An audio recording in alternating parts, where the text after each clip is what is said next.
Déjà 11 jours que le territoire russe subit une incursion inédite avec des percées en profondeur de l'armée ukrainienne.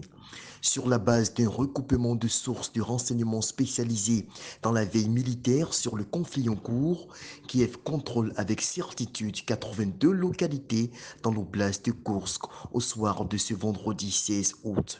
L'Institut pour l'étude de la guerre, l'ISW, apprend d'ailleurs que les responsables ukrainiens prennent des mesures pour consolider et coordonner la gestion des opérations dans l'oblast de Kursk.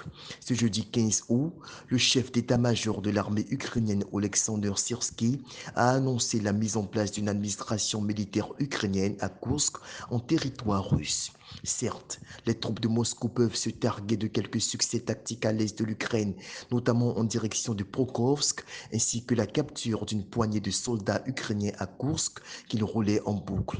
Pas suffisant pour autant pour rasséréner les adorateurs de Poutine en effervescence sur le continent africain.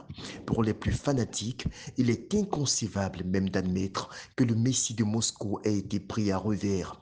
D'autres, par contre, commencent malgré eux à s'impatienter sérieusement en réaction à une information de la page Actualité géopolitique sur la destruction d'un pont sur la rivière Seine au niveau du village de Glushkovo, des fanatiques s'irritent. La Russie est au bout apparemment. Ça fait déjà plus d'une semaine et aucune réaction, pouvait-on lire chez un commentateur déçu. Pourquoi la Russie n'intervient pas, désespère un autre. Une lueur d'espoir qui s'agrandit tout de même.